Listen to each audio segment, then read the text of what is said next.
Banana slam jam.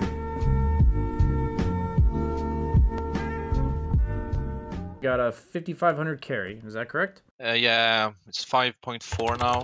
GG, man. Yeah. GG. What are you here for? What do you want to focus on, if anything? All that kind of stuff? I'm not really sure. I think it's some basic stuff I want you to look at. Okay. Kind of when to show up to fights, when to farm. I think I struggle some with the late game decision making. Like I feel like some games are winnable, but then I make some poor decisions that we just lose the game. Okay. Sometimes. Also about positioning. Should I play in front when I'm strong as a carry? Should I play in the back? I feel like sometimes I might feel like I'm strong, but then I just get stunned to death before the fight starts. So that's one thing. And also like some basic stuff, look more at the map, look at enemy items, creep aggro in lane. Okay, cool. And normal stuff. Go ahead and send me some replays and we'll get started. Yes. So this game I had last pick. So I saw the Medusa and Anti-Mage was banned. Okay. I also know I was up against Darkseer on offlane. So I was thinking about picking Drow, but I wasn't sure about the matchup Dusa against Drow. But I know I can kill Dusa with Void, so I ended up picking him. So you're against Skyreth Mage Lion.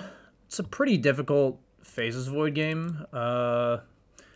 Like me personally, I would have picked Jug or Lifestealer here, just because they have literally all magic damage. I think it's like not a bad pick to pick Void here. I'm just saying that against Medusa, it's more about like the other heroes threatening you in the early to mid game. What is going on with my? I guess I'm just gonna find it the other way. With Medusa, I want to be able to run at her, and I want to be able to invade her farm and all that kind of stuff. So I looked for my own lane, and I look for like heroes that don't get countered by Dusa. So heroes that get countered by Dusa are like the Ursas of the world, where you have to run in to do the damage. And you have to commit really hard. It's like Jug and Lifestealer, they don't really commit that hard. They kind of just can choose to walk away if they need to. Faceless Void's okay, though. So we'll watch it out. It's just hard against Skyreth Mage Lion. Could easily die at any point, so let's check this out. So I was thinking, like, this game I'm gonna need Manta pretty early against Storm and Skywrath. But I think I made a big mistake going, because I decided to go for Midas, but I should probably went for Mask of Madness. Yeah, I was going to say, when I look at Darkseer as an offlaner, really the only issue you face as a carry is sustain. You're also against Skyreth Mage, which, as a 4 position, also gives you sustain issues. So I would have gone as few items as possible into Morbid Mask here. That would have been my build. The lane's pretty much always going to be pushed into you. You're going to be getting pelted with spells.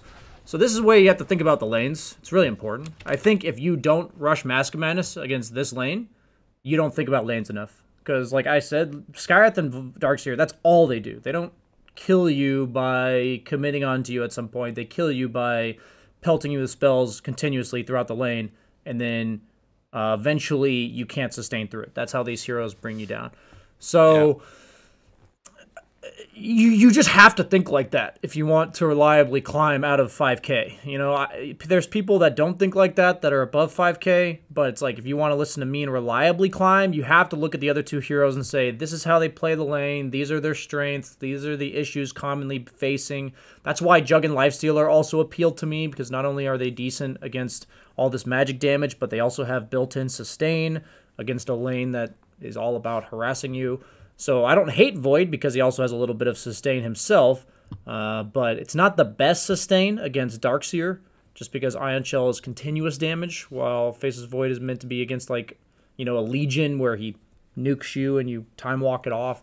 But yeah, so this is just important. I don't have much else to say about that. It's just that I look at this lane and say, like, Wraithband, you know, what does it do for me? If you think about this lane, I don't know how much you play against Darkseer, but you're not going to really be able to hit these guys very much because your support doesn't necessarily help you that much with killing them. Skywrath Mage is usually a much stronger support in the lane than Wyvern, which I consider whenever I think of the supports, I'm like, okay, their support's way stronger than mine. That means I'm going to have to lean on the defensive side, which means that how do they win the lane? That's kind of how I think about it. If I have the Skywrath Mage and they have the Wyvern, I'm more so thinking, how do I win the lane? You know, how can we look for kills, or how can we get more out of this lane than the opponent? But yeah, so this is just stuff that needs to go through your head when you're looking at the heroes you're laning against and with. You're 5K. You should have a pretty good understanding of every hero in Dota, at least decent. Yeah, I think so. At least the ones in your lane, right? Like, I don't have the best understanding of mid heroes and stuff, but any 4, 3, 5, or 1, I think I've laned with at least 20 times or against. So, okay. I think at one point time dilation is just way too good. I think it's like you're literally nuts if you don't have a point in time dilation at level 4. It's just too good. Like, Skywrath Mage uses 2 spells, Darkseer uses 2 spells, you push W, and at the very least, they take like 160 damage. At the very least. And you're also buying a wand, which gives you more mana to work with. So, I mean, there's just a lot of conceptual things going on here that just tell me you're not critically thinking about the game, and that's decently common in 5K players. You guys are usually mechanically strong, and if the game's straightforward, you'll push all the buttons. If the game's like not straightforward, then you run into itemization and playstyle issues. So when you watch this session back, obviously you guys pay a decent amount of money for this, so I encourage everyone to watch it back several times. I want to emphasize going through this kind of like you've already seen the end of the movie now. You're watching it back for little things you missed. I would want you to hear my thought process of what I'm looking at these heroes, what they do, how I plan to play the lane. The biggest thing is, like, if I buy a wand on any hero, that means I'm planning to use spells. Like, that just means that automatically. Because if you think about only the health component of wand, it doesn't help you that much compared to, like, how much it costs.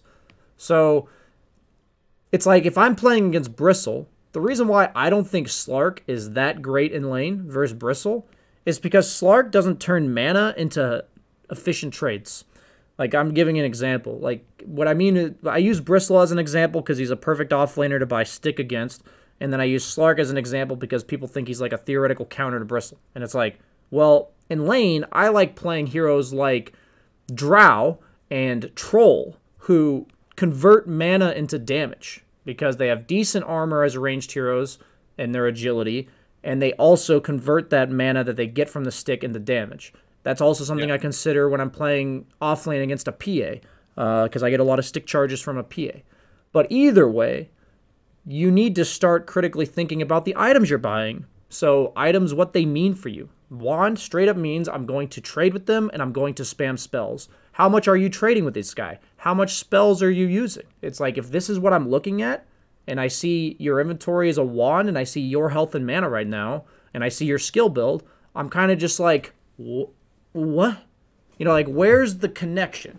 So there's plenty of games, let's be clear, where my itemization or approach to the lane is incorrect, okay? That happens. I literally flame players that are in the DPC for having an incorrect vision of the lane. But what I need you to do, moving forward from this session, is to never have your skill build, item build, not match. Like, they have to match. Like, you have to establish a clear vision of what you think is supposed to happen in this lane. Okay? Like, there's just no way, if you're thinking clearly about how you want to play this lane, that you would buy wand and not level time dilation. It seems so small, but it's stuff that will reliably... So what happens here is, if I were you and I was learning from this, I'd be like, well, shit, they went on my guy. I had all this mana. What if I had time dilation here? Maybe this is the correct item build. I don't know. Like, that's how I would view it. Because I would think to myself, like, sometimes I'll build items and I'll be like, that wasn't the most efficient combination of items. And I'll be like, oh, maybe that was the correct item build. I just didn't utilize it properly. But that's stuff that happens to me on heroes I don't play very much. If I'm learning a new hero. So it's like, that kind of shit really doesn't happen to me when I'm playing a hero I've played a shit ton of times. And it shouldn't happen to you either. These are the type of games where you kind of hand away a free lane loss just because these don't match. And just something to consider. It adds up a lot of times. So I think I do get time dilation on level 5, but it's too late. Yeah. So.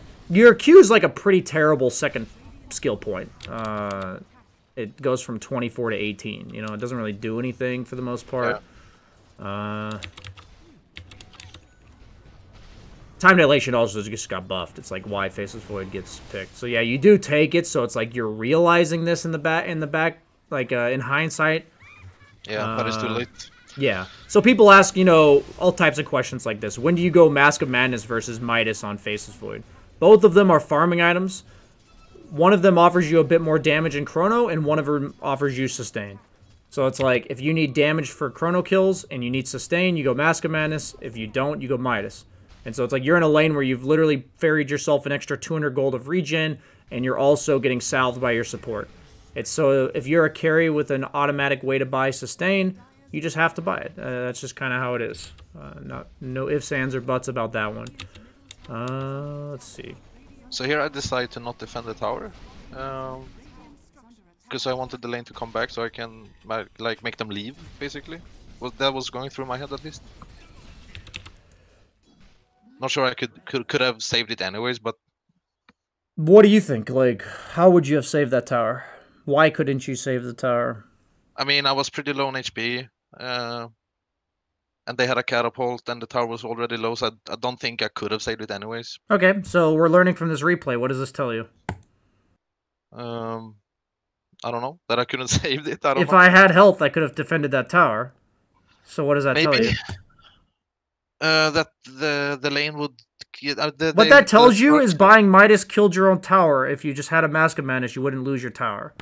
Okay. That's what that tells you. It's like, if you can't defend the tower for some other reason, then the difference between Mask of Madness and Midas isn't the tower. But if the reason why you can't defend the tower is because the Ion Shell is consistently harassing you out of lane, so you don't have enough health to defend it, then if there was an item that could have given you health by cause and effect here, you gave away your tower because you bought a Midas instead of a Mask of Madness. So this is like really important to assess not what's happening to you, but why it's happening.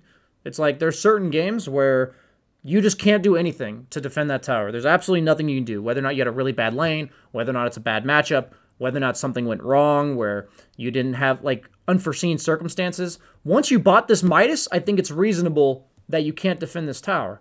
But moving forward from this coaching session, you have to be able to see that because I didn't have health, I couldn't defend that tower, and because there is an item that could have given me health, and I wanted to defend that tower if I ever can, that I should have bought that item. That's like how carry works. You know, your job is to not be a useless piece of shit on the map, okay?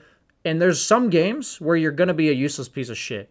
Your job is to try to not be. And when people ask, you know, the casual viewer who's watching, what do you mean by on the map, BSJ?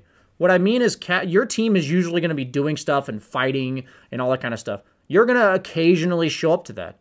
But if there's items that let you defend towers and take towers and occupy areas of the map, then you fucking buy them. Like, that's Dota. If the times where you go, like, super greedy, where you go, like, Midas's or, you know, no boots Battle Fury, is when no matter what item you buy, you're going to lose top tower, you can't participate in fights, and any core on the enemy team bullies you out of lanes. Like, that's when you buy greedy items, because there's no amount of items you can buy to change your status on the map.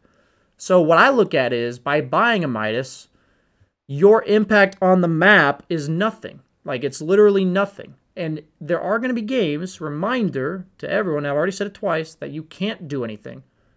But whenever you feel like you can't do anything, you have to ask yourself why. Is it because I don't have sustain? Is it because they can solo kill me? Is it because the heroes that are consistently missing can kill me? Is it because their Storm has an Orchid and he can kill me? You know? Mm-hmm. So it's all types of reasons why it could be the case. But I like to think, what's happening to me? Is there anything I can do to change it? So you should never willingly give that tower away when it comes to your itemization and skill build choice. It should come with, oh, I can't itemize or skill build to save this tower, so I guess I'm out. So the approach I've told people to do, it's up to you. It's going to cost you MMR. So you're 5.4k, dude. people in chat are going to hate me for telling you this. I encourage you to get like a 5K account, one that's like slightly below yours, okay? Like slightly below. And your intent should be to defend that safe lane tower every single fucking game until you die. And your way of doing it should be, I'm going to buy items as best I can to think I'm going to save this tower. And guess what? There's going to be games where you buy the perfect items and you still lose the tower. What does that teach you? If you bought all the items in the world to save that tower and you still lost it, what does that teach you? That it was nothing more I could do. There was nothing you could fucking do. So your choice is to do that or to try it on your main, and you're probably just going to fucking lose a bunch of MMR, okay? Like, because it's like an experiment that's meant to help you in the long run, okay? It's meant to be like, what I'm telling you is you're conceding towers, you're not prioritizing your own towers, and you need to. So there's like little things in the game that you need to put a lot of focus on at once. So if you were to go into like the next 25 games on whatever hero you're playing saying, I am going to defend this fucking tower, and just randomly feed while doing so, you know? Because like your goal is to defend it. You'll learn a lot more in those like 25 games than you would playing like this. Like you will learn a lot more. But there's going to be times where rather than losing your tower, you're going to die 3 times, which in that individual game is far worse than this, okay? Like, that's very bad to feed on carry as opposed to losing your tower. But the goal would be to not have games like this where you're giving up a tower when you don't have to. That's the goal.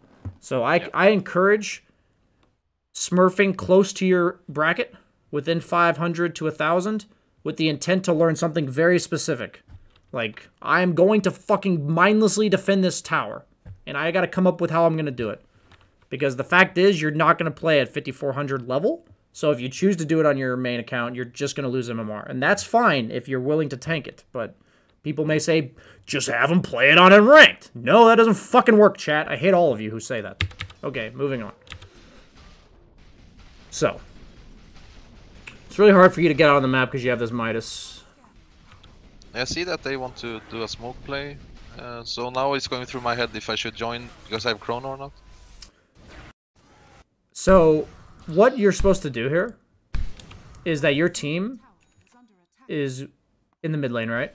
So rather than farming this jungle camp, you're supposed to push this mid lane. So this goes along the same principle as not giving up your tower.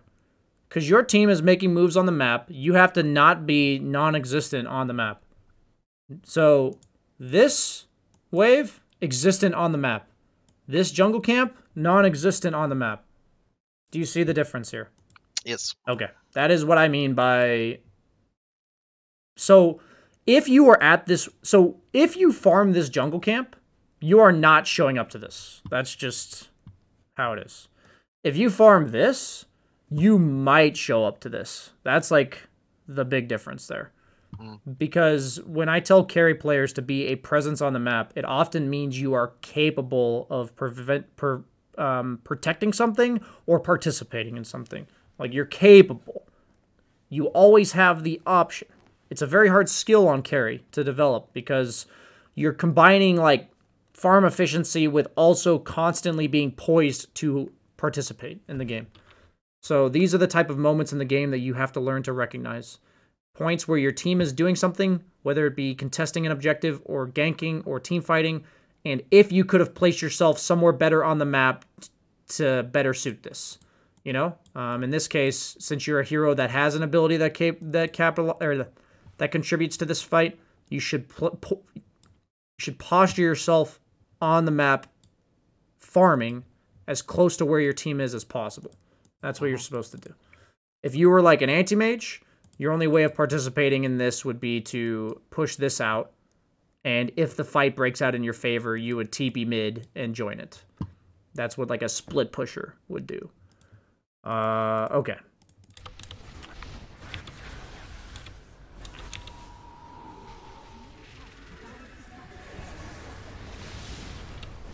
Okay, so they end up pushing. Nice Chrono. SFTP's bottom. Here I stayed way too long. Yeah, I was about to say, this is nuts. Yeah, I was thinking like just this camp and then I go back.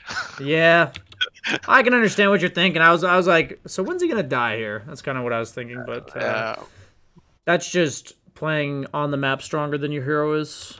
Yep. Not much else to say there. Your SFT being bottom kind of griefed you, but because that was supposed to be you, but that doesn't mean that you should like try to do his job for him or something. You just accept that there's going to be map control loss from him TPing bottom. Just to elaborate to all the viewers, the reason why SF TPing bottom loses map control is because it's the most passive area on the map, and Void is basically completely useless. So if the hero that's completely useless is not taking the most passive farm, you're going to lose map control. It's kind of just Dota.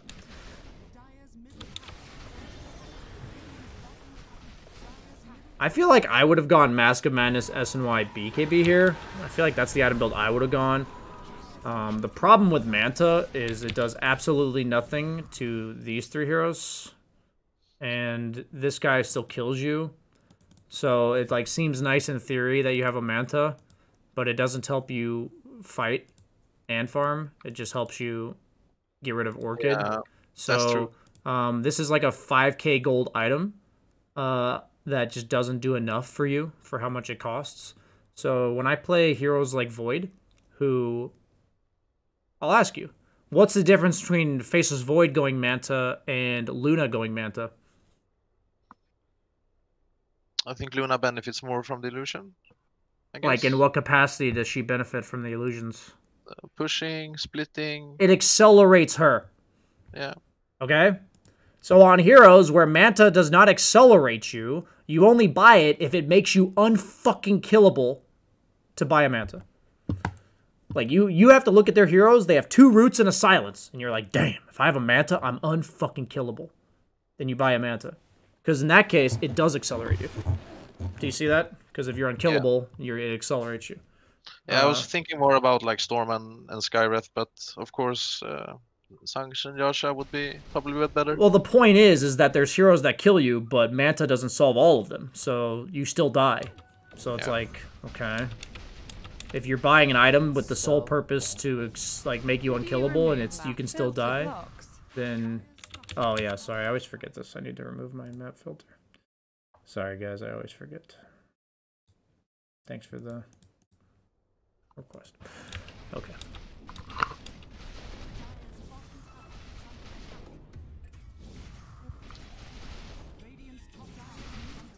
I feel like this was a Mask of Madness, SNY, BKB, MKB game. That's what I think this game was.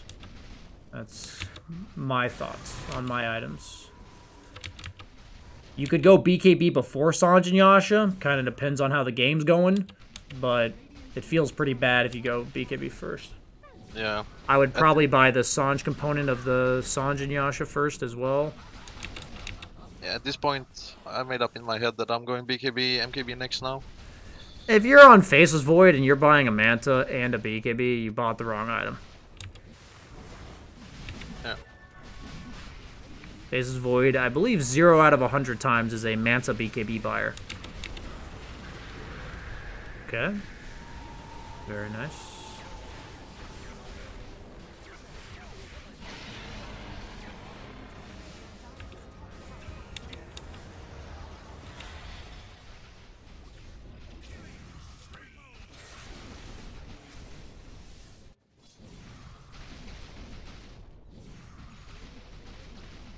I think it was really important that you cut one more wave there, top.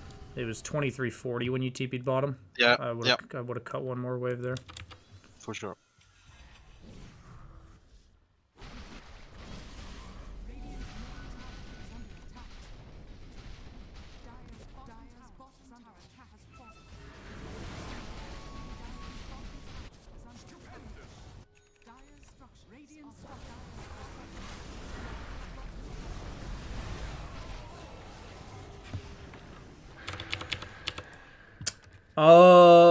I'm going to end this replay here. I think the most impact you had wrong here was the laning stage giving up your tower and then also like not farming around this fight mid. But other than that, the reason, like, it's hard to explain to you and everyone watching exactly why you lost this game. You guys just don't have as much map presence as they do. Like, if Medusa shows, you can't kill her. If you show, you die to literally everything. And same with SF. So it means, like, on average, because they have Ion Shell pushing waves, a Medusa pushing waves, and way better kill threat, unless you guys are consistently pressuring early and taking early advantage, TLDR, their lineup's way greedier than yours, and they got early towers. So then you guys just can't play the game, is what happens here. This is an example of a game where if you're not seizing map control early, you will just lose. Okay. If you liked this video, please like, comment, subscribe to the YouTube channel, all that shenanigans, because at the end of the day, YouTube does care about that. You may not care about it, I may not care about it, but the YouTube algorithm does. So please do.